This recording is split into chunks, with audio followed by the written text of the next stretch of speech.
Mesdames, Messieurs, bonsoir et bienvenue à cette autre édition de votre émission de Talk. C'est une émission exclusive parce que nous sommes à Yaoundé, nous sommes au QG du parti MCNC, le mouvement citoyen national camerounais qui investit le docteur Jacques Bouga Akbé, qui est candidat à l'élection présidentielle, et il nous fait l'honneur de nous accueillir dans son QG pour cet entretien exclusif.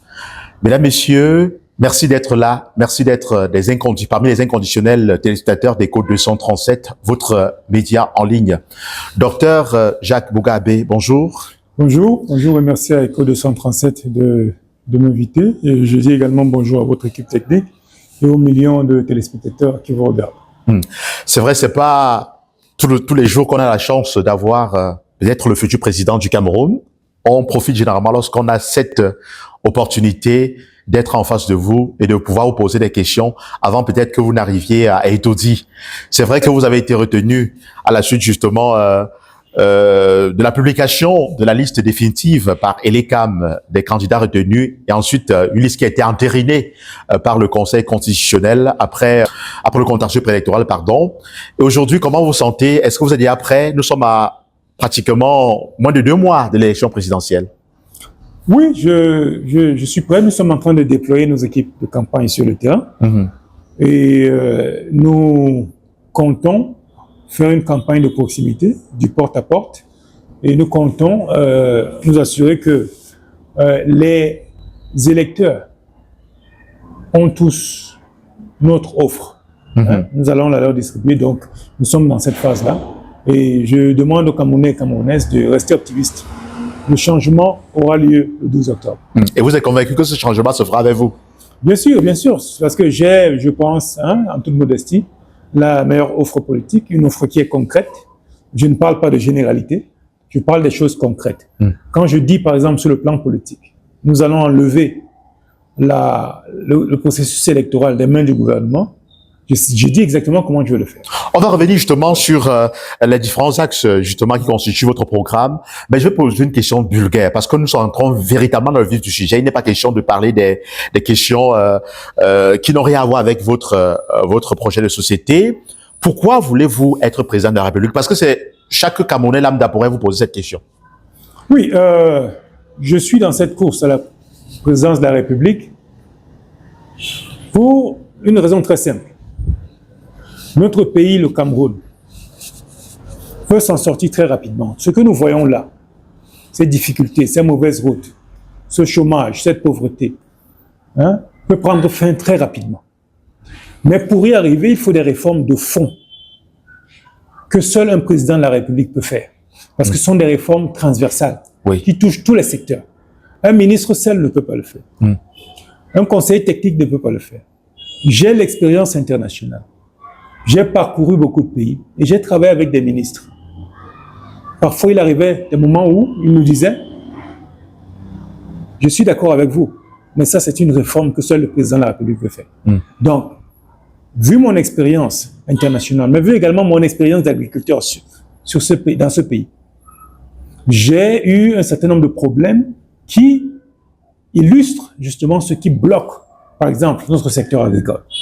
Mais seul le président de la République peut changer les choses. Voilà pourquoi je suis candidat à la présidence de la République. Il faut rappeler que vous êtes un économiste chevronné. Vous êtes titulaire d'un doctorat en PhD, obtenu aux États-Unis d'Amérique. Vous avez d'ailleurs travaillé pour le Fonds monétaire international. En plus, justement, de votre casquette d'agriculteur, vous venez de le dire, vous êtes un exploitant agricole. Voilà. Maintenant, qu'est-ce qui fait problème, selon vous, dans la gouvernance actuelle, pour nécessiter véritablement le changement, comme vous le dites? Plusieurs choses. Premièrement, nous avons affaire à une classe de dirigeants qui, ma foi, n'a pas, pour moi, le sens de la patrie, n'a pas le sens du résultat, et malheureusement mal outillés. Pour faire avancer les choses. Là, j'ai parlé de 3 choses. Cette classe dirigeante n'a pas le sens de la patrie parce que même quand on a des problèmes techniques, on peut mettre la patrie en avant. Tout à fait. On peut mettre le pays en avant et dire, OK, Même sur le plan technique, on peut avoir des problèmes, mais étant donné que c'est notre pays qu'on met en avant, voici les bonnes décisions qu'on doit prendre. Tout à fait. Et je prends par exemple le cas des routes. On vous dit que 250 km de route, Douala-Yaoundé, c'est 1500 milliards. Ça n'a aucun sens. Normalement, une route devrait être dans le million de dollars. Bon, si on ajoute, c'est-à-dire 500 millions de francs CFA, si on ajoute peut-être des dédommagements, arrondissons à 2 millions, ce qui fait à peu près 1 milliard. Maintenant, ajoutons tous les imprévus, mettons même à 2 milliards. Donc la autoroute Douala-Yaoundé devrait être devrait nous coûter au maximum, à tout casser, 500 milliards. Nous en sommes à 1500, hein, d'après ce qu'on nous dit. Il y a l'autoroute Yaoundé-Simalène, 12 km, on nous dit que c'est 434 milliards, alors qu'à tout casser, ça devrait être dans les 15 milliards. Ça signifie que ceux qui ont la charge, oui, se facturent. Ce n'est même pas ça, ils vont de là même. Hein, c'est-à-dire c'est un mépris pour la nation. C'est-à-dire, vous savez très bien que le pays, le sens de la patrie, on a besoin de cette route-là. Le pays a besoin de cette route. C'est-à-dire que vous ne devez pas exagérer, hein, comme on dit. C'est également une classe dirigeante qui n'a pas le sens du résultat. Pourquoi? Parce qu'après 43 ans, je dirais même après 65 ans, parce que c'est le même système qui est en place depuis 1960. Après 65 ans, le pays se trouve dans cet état. Il y a problème quand même, c'est que vous n'avez pas le sens du résultat. Il faut que vous sachiez quand même, au bout d'un certain nombre d'années, vous montrez des choses, hein, à la population. Ce n'est pas le cas. Mais il y a également un problème technique qui est celui du modèle de financement. On a un très mauvais modèle de financement. On reviendra justement parce que c'est votre, il faut dire que c'est votre particularité d'ailleurs, c'est votre point fort parce que vous êtes économiste d'ailleurs chevronné. Mais il y en a l'inquiétude aussi des Camerounais parce que ce sont des électeurs et ils estiment que on ne connaît pas trop le docteur Jacques Agbé Bouga. Il est arrivé juste à l'occasion de cette élection présidentielle, contrairement à d'autres hommes politiques qui ont souvent posé des actions au Cameroun. Beaucoup s'interrogent, mais est-ce qu'il est sincère, est-ce qu'il est sérieux? Est-ce que c'est pas un candidat qui a été monté, fabriqué par exemple de toutes pièces par le régime pour venir distraire l'opposition? Non. On connaît un homme politique par ses propositions, tout à fait, par ses offres. Ce n'est pas parce que vous voyez tout ce monde-là à la télé tout le temps, depuis des années, que vous les connaissez. Détrompez-vous, vous ne les connaissez pas du tout. Zéro. L'homme politique, on le connaît par son offre politique, par son discours politique. Qu'est-ce que cette personne offre pour nous, le peuple? Ce n'est pas la fréquence à laquelle vous voyez la personne à la télé. Dans mon cas, j'ai une offre politique de près de 500 pages que j'ai résumée dans une synthèse d'une vingtaine de pages et dans un prospectus d'une page. Hein? Voilà. Donc, mon offre politique est là, elle est connue. Prenez connaissance de cette offre politique, ne serait-ce que à travers le prospectus qui vous parviendra, j'espère, bientôt, ou en allant sur le site de campagne www.bouga2025.net et vous connaîtrez qui je suis et ce que j'apporte. Alors, moi, en tant qu'ancien fonctionnaire international, j'avais un devoir de réserve. Hein? J'écrivais beaucoup, mais je ne pouvais pas parler ouvertement. C'est un peu comme les militaires, les policiers, les gendarmes. Ils ne peuvent pas parler. Mais vous étiez au courant de ce qui se passe au Cameroun. Tout ce qui se passe au Cameroun. Voilà pourquoi j'écrivais le livre. Vous allez voir que dans ce livre, je parle des choses concrètes. Hein. Je ne parle pas ça, ce n'est pas de la fiction, ce n'est pas de la théorie. Je parle des exemples concrets. Je dis comment mes solutions aident à résoudre ces problèmes. Donc, j'étais également sur le terrain. Je suis un agriculteur, là, depuis plus de 10 ans maintenant. Que je suis dans l'agriculture. J'ai des employés, j'ai des employés avec lesquels je travaille. Je crée de la recherche agricole au Cameroun. Et c'est pour cela que je connais bien le terrain camerounais. En fait, je connais des problèmes de ce pays beaucoup mieux que beaucoup de ces candidats que vous voyez depuis des années, parce qu'eux n'ont pas subi les problèmes que moi j'ai subis au Cameroun. Vous êtes un homme de terrain. Je suis un homme de terrain. Et vous allez le voir dans mes propositions, par exemple sur le foncier. Quand je parle du foncier, je sais de quoi je parle. C'est un véritable problème au Cameroun, hein, le foncier. Bien sûr. Je parle de la réforme foncière. Si vous voulez que je vous dise ce qui s'est passé, ce qui se passe, ce que je vais faire. Oui. Parce que c'est ici. Allons-y, on a peut-être sur cet aspect-là, la réforme foncière. Oui. Telle que vous l'aviez déclinée dans votre programme. Voilà. Dans le cas du foncier, on a deux principaux problèmes. Il y a le problème de la numérisation de tout notre cadastre. Elle n'est pas faite. Ce qui fait en sorte que la mise à jour du cadastre pose un gros problème. Moi, par exemple, j'ai eu des problèmes au Cameroun Hein, parce que l'État n'a pas mis à jour le cadastre. C'est-à-dire que quelqu'un est venu prétendre qu'il a un titre foncier à tel endroit alors que le titre foncier se trouve ailleurs. Ça, c'est le premier problème, la mise à jour du cadastre. Il y a également le problème des procédures qui sont inutilement compliquées. On peut obtenir un titre foncier en 2 heures. Et ce que je propose est très simple. On divise le travail en 2. L'État va diviser le travail en 2. Le cadastre, c'est-à-dire le domaine, le ministère des domaines du cadastre, va se contenter de numériser tout le plan cadastral, de le mettre à jour régulièrement. Au fur et à mesure que les routes sont construites, les permis de bâtir sont obtenus, les titres fonciers sont obtenus, ils mettent à jour le cadastre minute par minute. Ça, c'est beaucoup de travail. Par contre, les transactions foncières elles-mêmes seront faites sous la supervision d'un notaire. C'est le notaire qui fera tout. On n'aura plus besoin de voir le conservateur. Concrètement, comment ça va se passer? Le GMET, par exemple, pour un terrain donné, il va prendre les levées topographiques, il va les amener chez le notaire. Le notaire, lui, aura son compte au cadastre, où il va mettre ses coordonnées topographiques et cliquer dans son compte pour voir si le terrain en question n'a aucun problème. Si le terrain, par exemple, empiète sur la voie publique ou sur un autre titre foncier, le notaire va arrêter la transaction, on ne va pas avancer. Si ce terrain n'empiète sur ni la voie publique, ni sur un autre titre foncier, alors le notaire va poursuivre la transaction. Et poursuivre la transaction ici, c'est quoi? Collecter tous les frais qui sont dus à l'État, les payer en ligne et attendre maintenant que le cadastre valide. Parce qu'il y aura quelqu'un d'autre au niveau du cadastre qui va valider, la transaction, que tous les frais ont été payés. Dès que le cadastre valide la transaction de l'autre côté, ça se passe de manière informatique. Dès que le cadastre valide la transaction, le notaire imprime le papier, disant le titre foncier est donné. Ça se passe à moins de 2 heures. Donc il faut dire que l'innovation que vous apportez dans le domaine foncier, c'est surtout ce côté numérique-là. C'est beaucoup plus non, il n'y a pas que le numérique. Il y a aussi le rôle du notaire maintenant qui va tout superviser. Il n'y aura plus les postes de conservateurs seront progressivement supprimés. Parce qu'on n'a pas besoin de ces postes. Hein? Les contrôles seront faits justement par le cadastre. Parce que dès que le notaire, lui, il valide une transaction et paye les frais qui sont dus à l'État, automatiquement le cadastre doit valider avant qu'on aille de l'avant. Quelqu'un d'autre, de l'autre côté de l'ordinateur, au cadastre, va valider. Une fois que c'est validé, c'est fini. Voilà.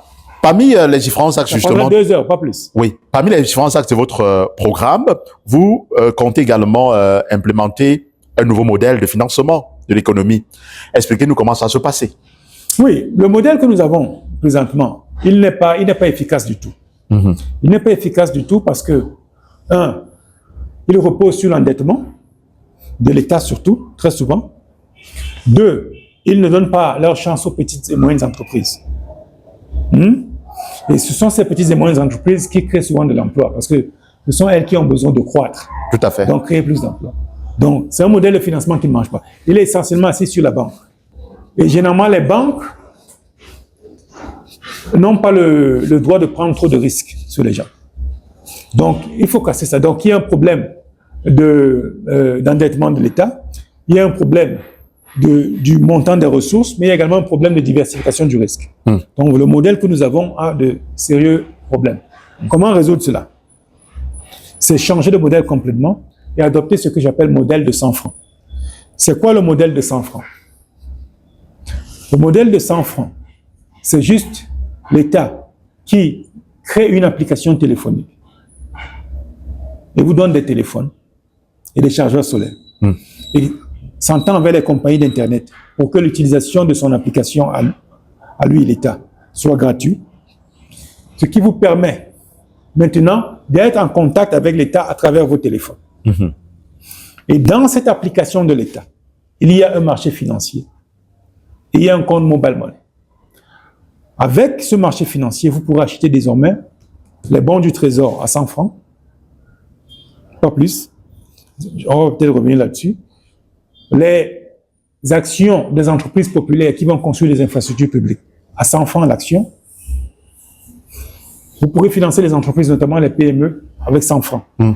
Donc, mais c'est pas trop beau pour être vrai, 100 francs seulement? Non, mais vous payez déjà. Oui. Ce qu'on achète avec 1 million, on peut l'acheter avec 100 francs.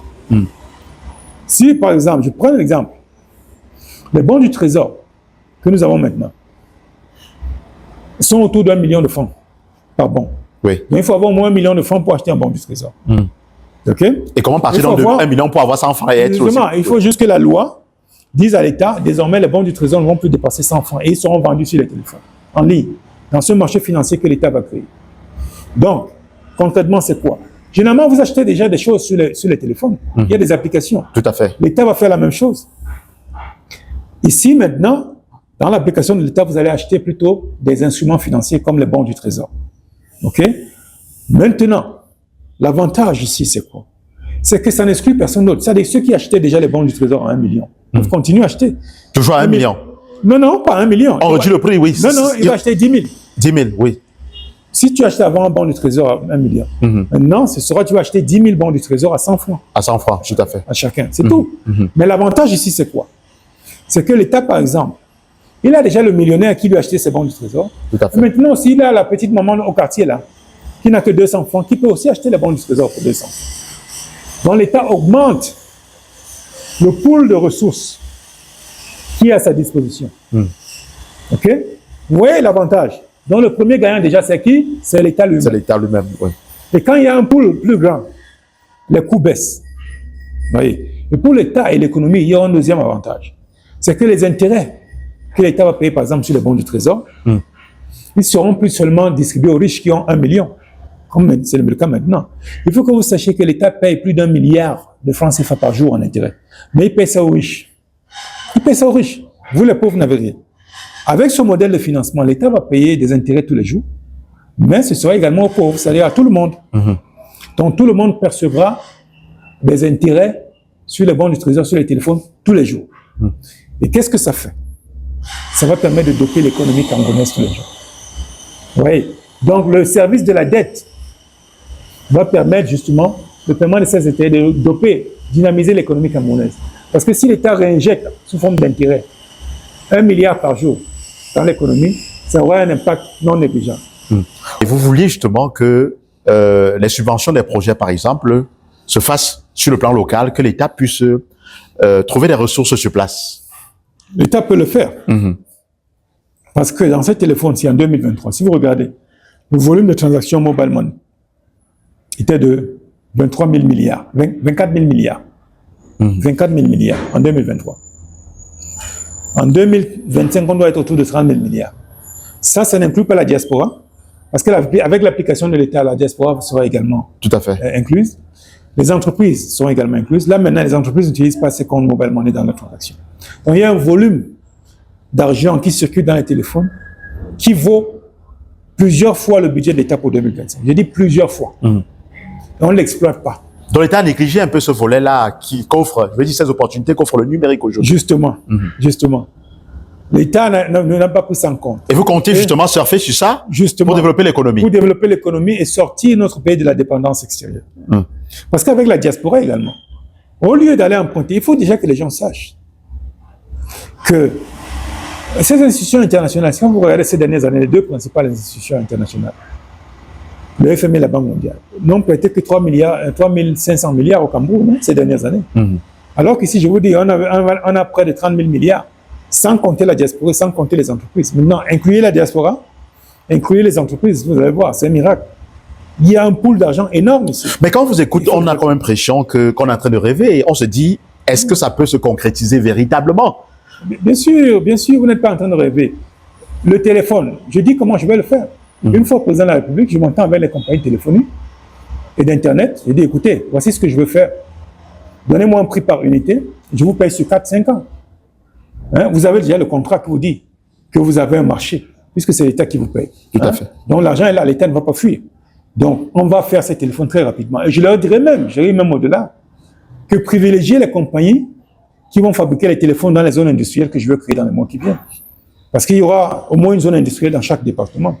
Privilégier ces compagnies-là dans l'achat de téléphones, parce que je veux aussi qu'une partie des téléphones soit produite au Cameroun. Tout à fait. Vous voyez? Tout à fait. Donc ça crée de l'activité pour nous. Donc une fois les téléphones sont là, mais la compagnie téléphonique ne vous donne pas ça seulement. Elle vous donne le téléphone avec l'application parce qu'elle va scanner votre visage et vos pièces d'identité. Donc, quand on vous donne le téléphone, c'est avec l'application de l'État et la reconnaissance faciale. Et on va scanner vos pièces d'identité également. Parce qu'une fois que vous avez le téléphone, l'État lui sait que monsieur X, madame Y a reçu un téléphone. Vous voyez? et maintenant peut utiliser le compte mobile money de l'application et peut acheter les actions dans le marché financier, y compris les bons du trésor. Oui. Ça, c'est le premier point. Deuxième point, ça, c'est l'aspect téléphone. Deuxième point, l'application elle-même, elle peut être faite très rapidement vers les informaticiens parce qu'il y a déjà des codes sources qui sont disponibles. Je ne suis pas en train de réinventer la roue ici. On achète des choses sur les téléphones, il y a des applications déjà. Tout à fait. Voilà, tout ce que l'État dit, écoutez, créez-moi un nouveau produit, des produits financiers, un nouveau marché financier dans l'application. Et ça se fait très, très vite. Je pense que c'est une affaire de quelques mois, les informaticiens savent le faire. OK? Et donc, sur ce plan-là, mobiliser les fonds sera très, très rapide. Mobiliser les fonds sera très, très rapide. Et maintenant, il y a d'autres infrastructures qui peuvent prendre du temps, parce que construire une route, par exemple, ou construire une école, ça doit obéir à un certain nombre de standards, donc ça prend généralement du temps. C'est minimum 18 mois. Vous êtes également favorable à la souveraineté monétaire du Cameroun et vous comptez, une fois que vous êtes élu, faire sortir le Cameroun de la zone franc CFA. Oui. Le Cameroun sortira de la zone CFA. Il faut que les Camerounais sachent que avant l'occupation allemande, les Camerounais avaient leur monnaie, même si elle n'avait pas la forme actuelle. Elle s'appelait le CRU. C'est en 1896 que le soi-disant gouverneur allemand, von Zimmel, l'a supprimé pour nous imposer la monnaie allemande, qu'on appelait le Mark du Reich, quelque chose comme cela. Voilà ce qui s'est passé. Donc on va retourner à notre histoire monétaire, on va retourner à notre passé souverain. Donc, avec moi comme président de la République, le Cameroun sort de la zone CFA très vite. Et en parallèle, étant donné que nous avons une influence dans la région, nous allons accélérer la mise sur pied du Fonds monétaire africain. Le Fonds monétaire africain a été créé dans le statut de Yaoundé, dont son siège est au Cameroun. Malheureusement, il a été mal conçu. J'ai fait des modifications de ce statut pour en faire un vrai fonds monétaire avec un instrument financier que j'appelle droit de tirage africain, un peu comme droit de tirage spécial du FMI, pour nous permettre en Afrique de commercer entre nous. Parce que l'Afrique est très très vaste. Mais est-ce que les autres pays de la zone franc CFA seront d'accord? C'est ça le problème, je pense. C'est souvent le nœud à ce niveau. Je n'ai pas besoin de leur avis. Parce que le Cameroun est un pays souverain. Nous ne sommes pas obligés de rester dans la zone CFA. S'ils veulent rester dans la zone CFA, c'est leur choix. Ce sont des pays souverains. Mais le Cameroun, lui, sortira de la zone CFA. Et nous allons lancer le Fonds monétaire africain pour faciliter les échanges entre nous. Ils pourront toujours utiliser justement ce nouvel instrument financier, le droit de tirage africain, pour commercer avec le Cameroun et obtenir la nouvelle monnaie camerounaise, que j'appelle le CRU, pour faire les transactions au Cameroun. Mais c'est tout. On n'a pas besoin de qui que ce soit pour avoir notre propre monnaie. Le Cameroun est un pays souverain et on va reprendre notre souveraineté monétaire. Il y en a qui estiment que le franc CFA n'est pas véritablement la cause de nos problèmes, que il y a bien d'autres aspects de la vie publique, de la vie quotidienne qu'il faut régler. Pourquoi s'intéresser toujours au franc CFA? Parce que cette posture est un peu semblable à ceux des panafricanistes. Vous revendiquez d'ailleurs d'être un panafricaniste. Oui, je le suis. Mais écoutez, oui, le franc CFA n'est pas à l'origine de nos problèmes, mais il nous retarde beaucoup. C'est une monnaie qui, à cause de sa parité avec l'euro, nous retarde et ne nous donne pas la flexibilité de soutenir notre économie par le crédit. Parce que quand vous avez par exemple un taux d'échange fixe, vous ne pouvez pas augmenter le crédit comme vous voulez parce qu'il faut que ça corresponde un peu aux réserves, ici de l'euro, que vous avez en caisse. Donc ça nous retarde beaucoup. Et deuxième chose, avec cette monnaie et le taux d'échange fixe à l'euro, nous ne pouvons pas nous ajuster au choc externe. Okay? Au choc externe facilement. Pourquoi? Si notre monnaie doit se déprécier, nous devons être contraints par ce qui se passe en Allemagne ou en France, ainsi de suite. Et troisièmement, il y a aussi une question d'image et de souveraineté. Le franc CFA veut dire franc des colonies françaises d'Afrique. C'était ça son nom originel. Et il est encore imprimé en France, en chamaillère. Ce n'est pas normal. 65 ans après la restitution de nos indépendances, qu'on continue avec cette manière de faire. Le Cameroun reprendra sa souveraineté monétaire avec moi comme président de la République et ce sera très rapide. C'est vrai que vous avez évoqué déjà plusieurs aspects de votre programme, mais il y a une autre problématique de fond. Les Camerounais sont au chômage. Il y a un véritable problème créé d'emploi. Comment comptez-vous justement résorber ce déficit d'emploi au Cameroun? Oui, je compte le faire à travers des réformes à plusieurs niveaux. il y a déjà le niveau de la création d'emplois, dont on a parlé un peu. Il y a la numérisation du secteur public qui va vraiment... Qui génère beaucoup d'emplois. Oui, déjà, qui génère beaucoup d'emplois, mais qui va surtout simplifier les procédures. Donc, les entreprises n'auront plus besoin de se déplacer avec de la paperasse à gauche, à droite, dans divers bureaux où on les raquette souvent. Non. Tout sera fait à travers les téléphones. Vous pourrez tout faire dans les téléphones, premier aspect. Deuxième aspect, le financement de l'économie. Je veux faciliter le financement de l'économie à travers justement cette plateforme pour l'entrepreneuriat, pour le financement populaire. C'est une plateforme qui va faciliter l'accès au crédit à tous, en particulier aux PME, les petites et moyennes entreprises. Et sur le site de campagne, www.buhga2025.net, j'ai mis une vidéo thématique sur le financement d'un jeune entrepreneur qui sort de l'université, qui n'a que son diplôme d'informatique et qui veut lancer son entreprise. Okay? Je vous conseille vivement d'aller regarder cette vidéo. Ce genre de politique pour aider au financement de l'économie est extrêmement important. Et bien sûr, pour ces petites entreprises, ces entreprises en général, il y aura également une agence nationale d'aide aux entreprises pour les aider à trouver des financements et avancer dans leurs activités. Maintenant, il y a aussi l'aspect de la formation, le capital humain. Tout à fait. Je travaille là-dessus. Je compte transformer notre système éducatif en faisant un système qui produit des innovateurs et qui est adapté aux besoins du marché du travail. Ça veut dire que le système éducatif actuel ne permet pas de générer l'emploi. Il a un sérieux problème parce qu'il est généraliste. Il inculque très souvent des connaissances qui ne sont pas liées aux connaissances, aux besoins du marché du travail. Il y a une inadéquation. Tout à fait. Il faut changer. Donc, oui, il faut essayer d'améliorer les choses. Oui. Il y a certes les connaissances de base qui vont continuer et qui seront disponibles en ligne. Il y a les qui seront disponibles en ligne. Mais il y aura également, pour les étudiants, dès la première année d'université, des stages obligatoires à l'entreprise. Donc, l'État signera des partenariats avec des entreprises et ces stages seront notés par le chef de l'entreprise et un autre enseignant spécialiste du domaine où l'étudiant a travaillé. Et donc, si la note du stage aide à améliorer la note finale de l'élève, la note du stage va compter. Parce qu'ici, l'idée, c'est d'inculquer à la fois aux enfants, aux élèves et aux étudiants les connaissances générales de base et les connaissances du monde du travail. Ces deux connaissances sont importantes. Donc ça c'est le premier aspect. Le deuxième aspect, c'est que dès la classe de 6e, je vais introduire une nouvelle discipline, études indépendantes et initiation à la recherche, pour pousser les enfants dès la classe de 6e à avoir des réflexions autonomes, donc sous la supervision d'un enseignant. Mais ils vont se choisir un sujet, ils vont essayer de l'étudier, préparer un rapport qu'ils vont présenter plus tard à au moins 3 enseignants, dont y compris celui qui a supervisé le travail. Et comme cela, l'élève, devant 3 enseignants, aura également l'expérience et va développer les aptitudes pour présenter ses idées, ses propres idées, et pas seulement répéter ce que l'enseignant lui a appris. Pour moi, ce sera un travail extrêmement important. Mais là également, ça ne comptera que si ça améliore la note finale de l'élève. Tout à fait. Parce qu'il ne faut pas les pénaliser. L'idée ici, c'est de les encourager à faire quelque chose. À faire quelque chose d'innovant. Et pas nécessairement de s'asseoir et d'attendre que l'enseignant leur donne tout. Ça, c'est le deuxième aspect. Le troisième aspect sera une application dans les téléphones toujours, dans l'application de l'État, un système informatique de gestion du marché du travail. Dans ce système, parce qu'il y a aussi un problème d'information, de circulation de l'information. Ça, c'est très vrai. Voilà. Dans le marché du travail.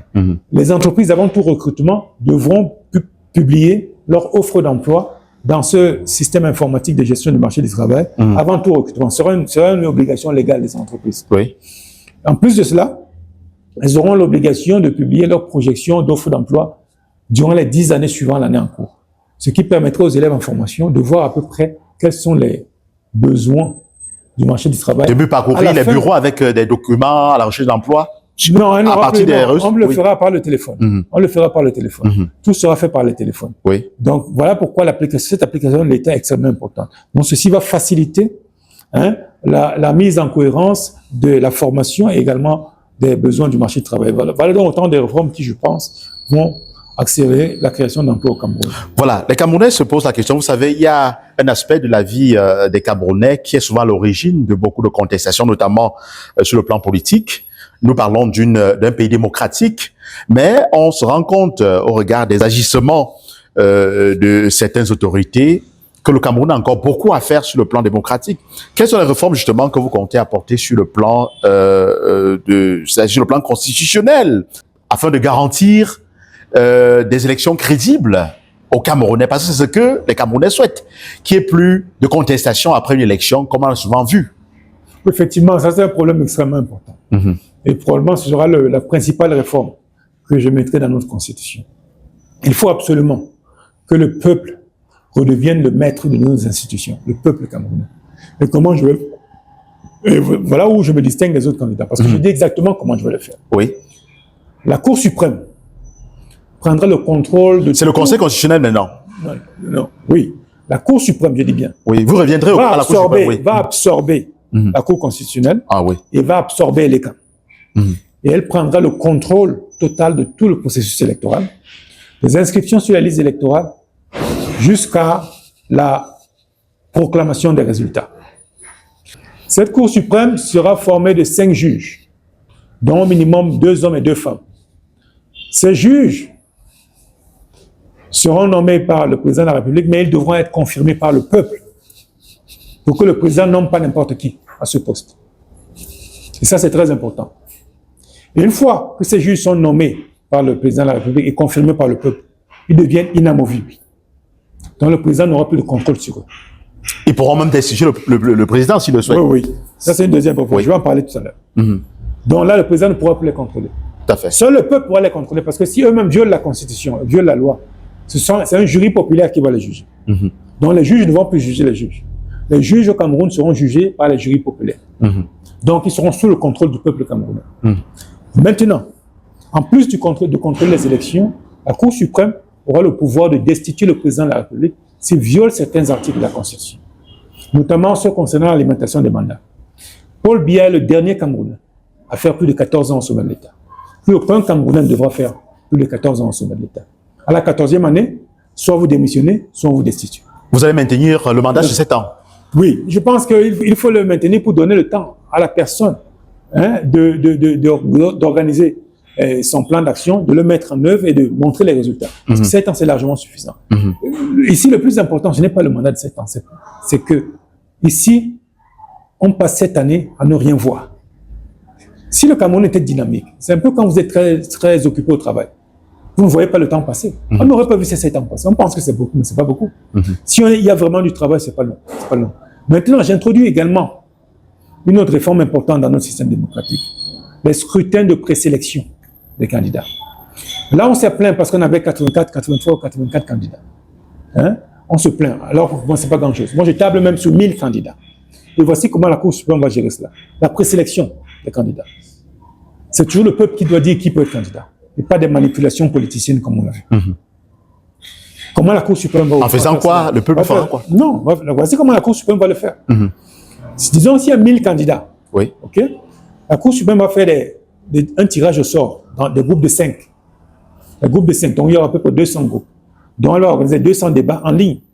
Chacun va suivre le débat qui l'intéresse. La première semaine. La deuxième semaine, elle fait un autre tirage au sort. Groupe de 5. Elle met les débats en ligne, 200 débats. Chacun regarde le débat qui l'intéresse. Vous n'allez peut-être pas tout regarder, vous devez regarder le candidat qui vous intéresse. Troisième semaine, la même chose. Un autre tirage au sort. Voilà comment les groupes vont changer et les débats vont changer. Donc au bout de 3 débats, la Cour suprême organise un scrutin de présélection en ligne. Ceux qui ont 5% ou plus sont retenus comme candidats et ont une allocation budgétaire conséquente pour faire campagne sérieusement. Parce qu'il y a également un problème d'argent. Avec ce mécanisme, on enlève l'argent de la politique. Ça veut dire que le candidat ne contribuera plus, ne payera plus 30 millions comme c'est le cas maintenant. Non, c'est du racket, je le dis. L'État n'a pas besoin de cet argent et c'est antidémocratique. Et on a eu 2 problèmes lors de cette élection. On a exclu les gens qui étaient populaires par des manipulations politiciennes et on a exclu des gens parce qu'ils n'avaient pas les 30 millions. Et ça, c'est également antidémocratique. On ne doit pas vous exclure Imaginez un représentant de paysans ou un représentant de pauvres qui veut donner une offre politique à la population et qui n'a pas les 30 millions. On va l'exclure. Mais on estime quand même que c'est une fonction prestigieuse d'être président de la République et que si vous êtes candidat, vous voulez candidater à la candidature, mais il faudrait quand même avoir un certain nombre d'éléments qui militent en votre faveur à ce niveau-là. Que ce soit sur le plan financier, que ce soit sur le plan des connaissances. Justement, la politique est une affaire d'idées et pas d'argent. La politique, c'est une affaire d'idées et pas d'argent. Et c'est le peuple qui décide. Oui. C'est le peuple qui décide, ce n'est pas l'argent qui décide. Là où nous sommes, c'est le pouvoir de l'argent qui décide. Et ça, ce n'est pas une bonne chose. Ce n'est pas une bonne chose pour ce pays et nous devons mettre fin à ça. Et je veux mettre fin à ça. Donc, dans ces scrutins de présélection, ça ne va pas coûter grand-chose parce que généralement, désormais, avec tout le monde ayant le téléphone très rapidement, les scrutins ne vont plus coûter très cher, donc les coûts vont chuter. Elle le fait de manière démocratique sur les téléphones et on voit qui a été retenu. Ceux qui sont retenus, il n'y en aura peut-être pas beaucoup, peut-être 4 ou 5, automatiquement, mais ils ont déjà une légitimité populaire. Ceux qui n'ont pas été retenus, mais qui ont eu des petits pourcentages, 1%, 2%, ils vont peser lourd. Hein. Il ne faut pas les oublier. Ils vont peser très lourd parce que ceux qui ont été retenus auront besoin de ces petits pourcentages. Et donc vont incorporer leurs idées. Voilà comment le système démocratique, sans utiliser l'argent, va encourager les gens vers les consensus. De manière vraiment démocratique et simple. Et il n'y aura plus cette tension inutile parce que chacun veut manipuler les choses. C'est vrai que cette proposition liée justement aux réformes constitutionnelles pour une meilleure organisation des élections, pour qu'on ait, je vais dire, un scrutin transparent, est un peu similaire à un aspect du programme ou alors du projet que proposait Dr Ile Kamga. Je ne sais pas si il vous a rapproché par rapport à son projet, le pacte citoyen 25 solutions 25 qu'il proposait justement aux opposants de pouvoir coaliser afin donc de passer à une transition en 2025. Il y a quelques aspects quand même de similitude à ce niveau-là. Oui, même bon, j'ai vu celui d'un acteur de la société civile ou un ancien acteur politique qui voulait également soutenir cette coalition. Oui, en théorie, ce sont des idées qu'on peut adopter, mais il faut être concret. Tout à fait. Ce que j'ai noté dans tous ces programmes, c'est qu'ils sont très généraux. Ils ne disent pas exactement ce qu'ils vont faire. Oui. Mais moi, je dis exactement ce que je veux faire. Voilà pourquoi je suis détaillé. Voilà pourquoi le livre a 500 pages. C'est 500 pages de détails précis. Avec moi, ce ne sont pas des généralités. Je dis exactement, voici ce que je veux faire. Quand je dis le téléphone, vous aurez l'application, vous aurez la reconnaissance faciale. Vous allez voter, il sera gratuit. Pas pour toutes les applications, pour l'application de l'État. Un projet de société contenu dans ce livre de 500 pages, c'est pas évident quand même pour un Camerounais lambda de pouvoir feuilleter tout et pouvoir s'approprier tout le contenu. Comment comptez-vous, puisque nous entrons bientôt dans la campagne électorale, il y a moins de 2 mois, nous sommes à 1 mois et demi pratiquement de l'élection, comment comptez-vous justement faire assimiler ce contenu aux Camerounais? J'ai fait un résumé dans le prospectus d'une page où je mets les principales mesures. Ce ne sont pas les seules, tout à fait, mais ce sont les principales. Voilà, fin pacifique de la crise anglophone, ainsi de suite. Il y en a 20, une vingtaine, sur une page. Il y a également le résumé qui est disponible en ligne. C'est un résumé de moins de 20 pages. C'est disponible en ligne. Et bon, je compte parler lors de mes descentes sur le terrain aux gens directement comment je vais résoudre leurs problèmes. Moi, je dis comment je vais le faire. Vous avez déjà défini le déploiement sur le terrain, ça va se faire sur le plan national ou alors il y a juste une partie ciblée? Non, sur le plan national. J'ai l'intention de visiter les 58. Ça nécessite quand même beaucoup de moyens financiers, non? Oui, voilà pourquoi je demande d'ailleurs aux Camerounais de soutenir notre campagne. Vous allez sur notre site de campagne, vous allez voir les numéros, même avec 100 francs ou plus. Je dis bien 100 francs ou plus. Parce que nous appliquons le modèle de 100 francs à notre campagne. 100 francs ou plus, vous envoyez à la campagne, vous avez fait votre part. Et vous dites à 10 de vos amis de faire la même chose. 100 francs ou plus, vous allez changer le pays une fois pour toutes. Voilà, je vais vous poser une question qui revient tout le temps sur le plateau de débat, ainsi de suite. Est-ce que vous êtes favorable à une coalition des forces de l'opposition en vue justement de proposer un candidat de large consensus qui affrontera le candidat du NDPC pour cette élection? Est-ce que vous êtes favorable? Est-ce que vous êtes favorable à l'idée d'intégrer peut-être une coalition avec d'autres acteurs politiques? Je suis déjà dans ce travail. J'ai signé la déclaration de Fumban. Il y a quelques semaines. Vous étiez présent, effectivement, oui. Nous avons continué les discussions ici. J'ai fait des propositions concrètes sur ce qu'on pourrait faire, déjà avant même la décision finale. il faut que nous comprenions qu'on se coalise. Oui, on veut faire partie du régime en place, mais également, il faut qu'on soit honnête envers le peuple camerounais et dire exactement ce qu'on va faire ensemble. Ça veut dire qu'il y en a qui ne sont pas honnêtes? Non, non. Je dis qu'il faut qu'on soit clair avec le peuple camerounais, honnête sur ce qu'on va faire ensemble dans le cadre de la coalition. Donc, moi, j'ai suggéré qu'on ait au moins un document de principe, un document de principe qui va décrire les principes qui vont guider le changement. Un deuxième document de mesure qui va donner la liste des mesures qui vont nous permettre de mettre en œuvre les principes sur lesquels nous sommes tombés d'accord. Tout à fait. Et un troisième document sur le partage des scrutateurs et la création d'un centre conjoint de tabulation des résultats. Et bon, peut-être un quatrième document sur un accord de ralliement. Voilà autant de documents que moi j'ai suggéré à l'équipe. Mais bon, j'attends, nous sommes en discussion, ce n'est pas exclu, mais je pense qu'il faut de la substance derrière cette coalition. Une fois qu'on a ces documents, il est plus facile maintenant de discuter des personnes crédibles pour mettre en œuvre tout cela. Donc là, bon, je suis en attente et on verra bien. En attendant, nous continuons la campagne. Est-ce que vous êtes convaincu que sans coalition, ou alors que sans coalition, un seul candidat, parmi lesquels vous, justement, peut remporter l'élection au soir du 12 octobre? Pourquoi pas? Pourquoi pas? Le peuple ne veut pas de ce régime, ne veut plus de ce régime, mais c'est clair. Je conteste d'ailleurs ce que vous avez dit tout à l'heure, que Paul Biya, le candidat Paul Biya pas favori, c'est archi faux. Oui, il a les moyens de l'État qu'il est en train d'utiliser. Mais justement, même dans son propre parti politique, les gens veulent le changement. Donc pourquoi vous dites forcément les moyens de l'État? C'est un parti qui est enraciné depuis des années et qui a beaucoup d'argent, depuis 85 quand même. Quand on voit des gens organiser des meetings politiques pour un candidat à la présidence de la République, qui appartient à toute la nation, il y a quand même problème. Quand on voit les routes de 12 km qui coûtent 434 milliards, il y a quand même des soucis à se faire. Quand on voit ces emprunts massifs qu'on veut faire, pour soi-disant financer des projets à quelques jours de l'élection, c'est quand même un engagement de plusieurs milliards, centaines de milliards qu'on fait prendre à l'État. Et est-ce que le prochain président va approuver de telles procédures? Est-ce qu'il ne va pas auditer tout ce qui s'est déjà passé? Bon, voilà autant de choses. Il n'est pas favori parce que le peuple n'est pas avec lui. C'est d'ailleurs pourquoi il ne veut pas publier la liste électorale nationale. Et c'est lui, ne me dites pas que c'est Elekam. Il peut limoger. L'article 44 du Code électoral, 2012, lui donne le droit de limoger, je pense que c'est l'article 44, de limoger les dirigeants de l'État. Puisqu'il viole la loi. L'article 80 du Code électoral parle clairement du concept de liste électorale nationale. C'est-à-dire la liste de tous les Camerounais qui vont voter, bureau de vote par bureau de vote. Oui. Ils ne veulent pas la publier. Bon, voilà autant de choses qui montrent qu'en fait, ils sont frileux, ils savent qu'ils ne sont pas aussi forts qu'ils le disent, mais ils veulent peut-être gagner par la fraude. Mais il faut dire que les acteurs d'opposition partent à l'élection étant conscients justement qu'il y a ces manquements.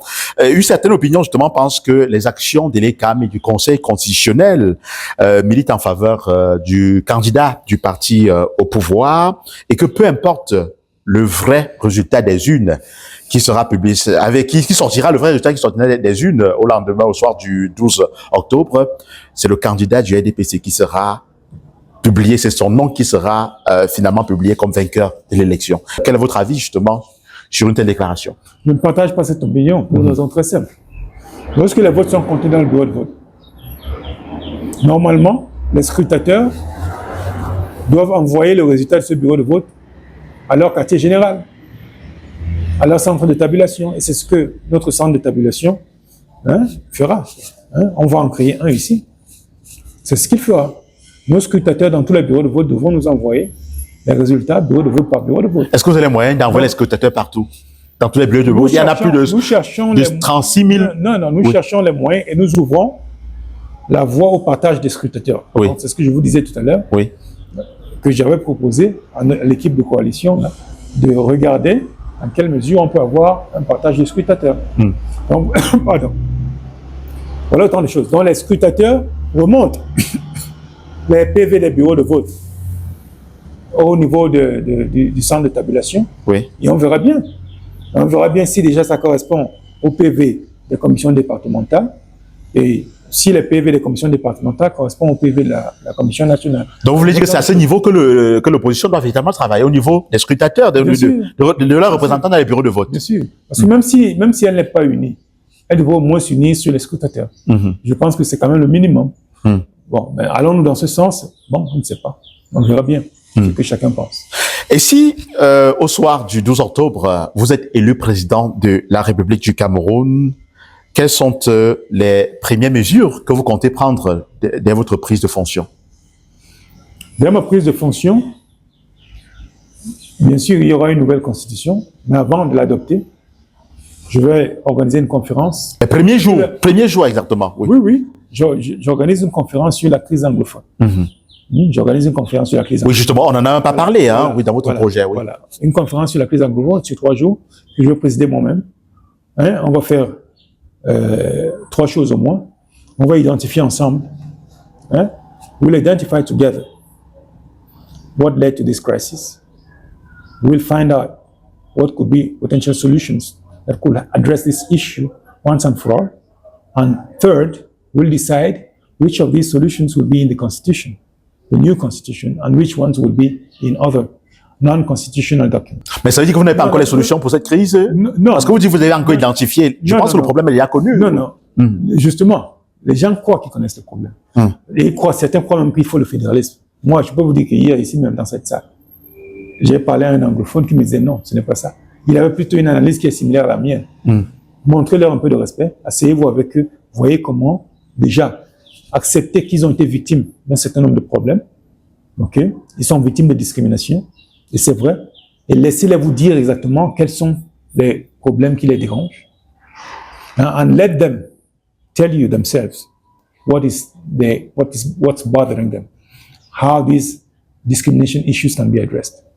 So we'll handle it, we'll solve it once and for all before finalizing the new constitution. So we'll get a new country that is united, but that also understands and accepts and is proud of its diversity, ethnic diversity, but also its linguistic diversity.